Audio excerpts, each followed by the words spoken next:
A Eucaristia da Solenidade de Pentecostes. Estando as portas fechadas, Preside esta celebração o Padre José Batista, vigário de Monte Real.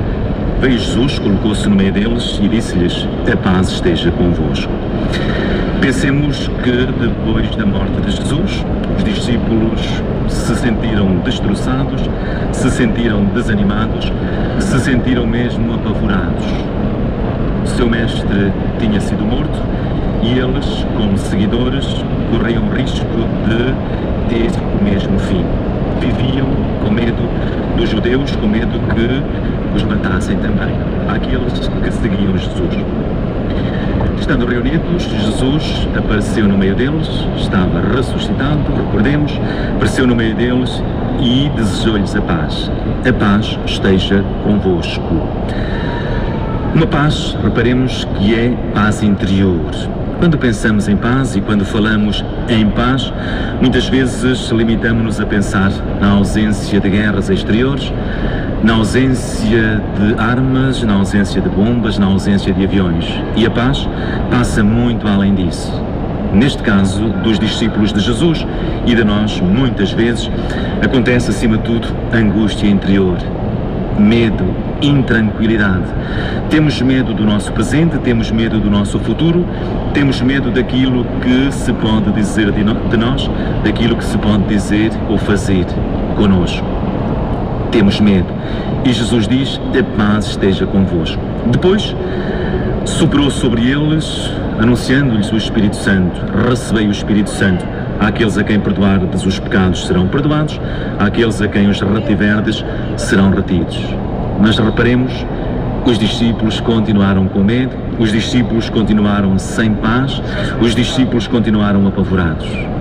Porque não receberam o Espírito Santo, houve o anúncio. Continuavam fechados em casa, continuavam a reunir-se às escondidas, continuavam a reunir-se fechados em casa, com medo de serem descobertos, com medo de ser encontrados.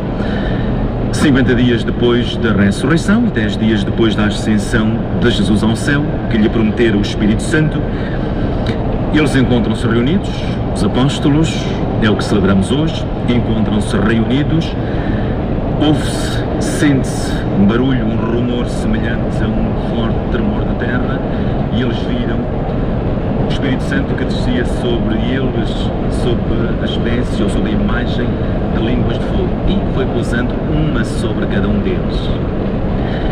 As pessoas que viviam em Jerusalém, que ouviram o barulho, que sentiram aquele rumor, reuniram-se, que viram, porque ouviram de onde vinha. Reuniram-se para ver o que se passava, para ver o que estava a acontecer. Os discípulos, sem saberem como exatamente, os discípulos saem, destrancam portas que estavam permanentemente trancadas para não serem encontrados, destrancam portas e vêm anunciar, vêm falar, vêm anunciar Cristo ressuscitado, vêm anunciar a ressurreição, vêm anunciar a misericórdia de Deus. E desta vez o medo desapareceu de facto. Durante 50 dias eles viveram apavorados, com medo do que lhes poderia acontecer, e a partir de agora eles vivem completamente disponíveis para anunciar, para viver, para testemunhar o Evangelho, vivem completamente disponíveis para dar a vida, e de facto dão. Os apóstolos são martirizados, sabemos, exceto São João. De resto são todos martirizados. O medo não voltou a acontecer naquelas mentes, naqueles corações. Pensemos e atualizemos esta palavra e pensemos no Espírito que nós recebemos no dia do nosso batismo, na confirmação no Espírito que recebemos no dia do nosso crisma e no Espírito que vive, que habita em cada um de nós. Se vivemos com medo, é sinal de que não vivemos sob a ação do Espírito Santo. Se temos medo de anunciar, se temos falta de coragem, se temos receio daquilo que podem dizer de nós, daquilo que podem falar acerca de nós, do testemunho que possamos dar, ou se temos medo do contra-testemunho, muitas vezes, dos cristãos, nós não vivemos sob a ação do Espírito Santo. O cristão é aquele que vive cheio de força, cheio de luz. Reparemos também que no batismo de Jesus, o Espírito Santo desceu sob a forma de uma pomba. Espírito Santo desceu sobre Jesus sob a forma de uma pomba, quer dizer, veio transmitir tranquilidade, veio transmitir paz, veio, como desce sobre cada um de nós, veio anunciar que o Pai estava com ele, que aquele era o Filho amado. O Espírito Santo no nosso batismo veio para nos dar vida divina, para nos dar tranquilidade, para nos dar paz interior.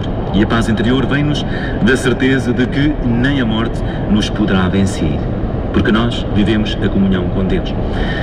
No Pentecostes desce sob a forma de línguas de fogo para incendiar, para queimar, para dar confiança, para não deixar aqueles discípulos mais descansados, mais parados, para lhes dar força, para os incendiar, para lhes dar coragem, para lhes dar valentia, para eles poderem testemunhar a ação de Deus, para eles poderem testemunhar a misericórdia de Deus. Segunda leitura, que escutávamos da carta de São Paulo aos Coríntios, diz-nos que nós não podemos dizer, reparemos nisto, nós não podemos dizer que Jesus é o Senhor se não for o Espírito Santo que vive em nós, se não for o Espírito Santo a mover-nos, a movimentar-nos, a invitar-nos para isso. Quer dizer, a alegria, a confiança, a esperança que nós vivemos não nasce de nós, nasce do Espírito que vive, que habita. Pensemos nisto, nós somos presença de Deus, nós somos morada de Deus, o Espírito que vive, que habita em cada um de nós.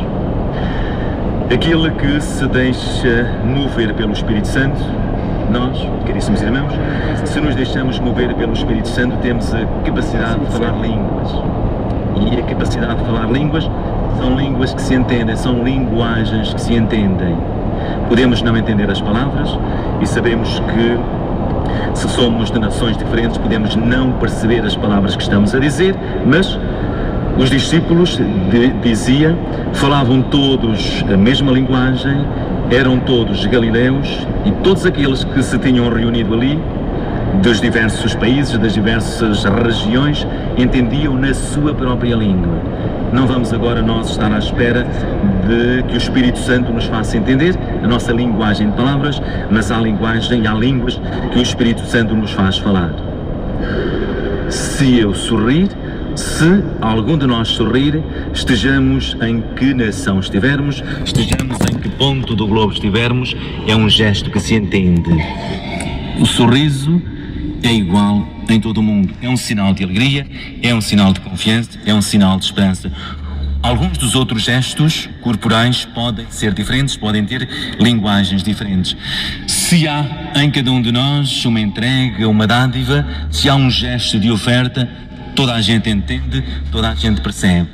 Não dissemos palavras, porque as palavras não se entendem, mas os gestos que são de amor, os gestos que são de carinho, os gestos que são de ternura, esses entendem-se. São entendidos pelas crianças, que não falam, que não têm linguagem de palavras, são entendidos pelos jovens, são entendidos, a linguagem é entendida pelos velhinhos. O Espírito Santo faz-nos falar línguas diferentes, a linguagem do amor, a linguagem da justiça, a linguagem da verdade, a linguagem da defesa da